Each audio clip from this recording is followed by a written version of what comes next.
সামর্থ্য থাকলে কখনোই গ্রামে থাকা উচিত না। গ্রামে 100 বিঘা জমির মালিক হওয়ার চেয়ে শহরে এক টুকরো ভাড়া বাসায় থাকা অনেক ভালো, অনেক সম্মানের, অনেক আরামদায়ক। গ্রামে স্থায়ীভাবে বসবাস করাটাকে কোনো সূচকে এগিয়ে রাখা যায়। আসলে এখানে বেশিরভাগ মানুষ এতই টক্সিক যে তারা তাদের ব্যক্তিগত জীবনের থেকে আপনার জীবন নিয়ে বেশি চিন্তিত। আপনার চুল বড় কেন, আপনি বোরকা পরেন না কেন, অনার্সে পড়লেও মেয়ের বিয়ে দেয় না কেন, বয়স 25 পেরিয়ে গেলেও এখনো জব হয় না কেন, আপনার ব্যাচমেট কেউ বিদেশে গিয়ে লাখ লাখ টাকা কামায়, আপনি এখনো পড়াশোনা করেন কেন।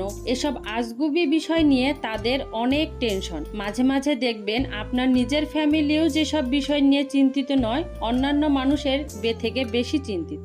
গ্রামের টক্সিক বিষয়গুলোর আরেকটি বড় পার্ট হচ্ছে ঝগড়া। আপনি এমন কোনো বাড়ি খুঁজে পাবেন না যেখানে জায়গা জমি নিয়ে কোনো বিরোধ নেই। প্রত্যক্ষ বা পরোক্ষভাবে এই ফ্যামিলি সেই ফ্যামিলির সাথে কোনো না কোনো ভাবে ঝগড়া লেগেই থাকে। 1 ইঞ্চি জায়গা নিয়ে মাথা ফাটাফাটি, অশ্লীল ভাষায় গালাগালি, মামলা মোকদ্দমা চলতেই থাকে। এইজন ওইজন নামে গোপনে প্যাঁচ লাগিয়ে ঝগড়া বাঁধিয়ে দেওয়া, কাউকে পছন্দ না হলে তার নামে জায়গায় অজায়গায় বদনাম রুটিয়ে দেওয়া, এমনকি বিয়ে আসলেও গোপনে প্যাঁচ লাগিয়ে দেওয়া গ্রামের বেশিরভাগ মানুষের যেন একটি নিত্যদিনের কাজ। গ্রামের বেশিরভাগ মানুষই এতটা অজ্ঞ যে তারা সব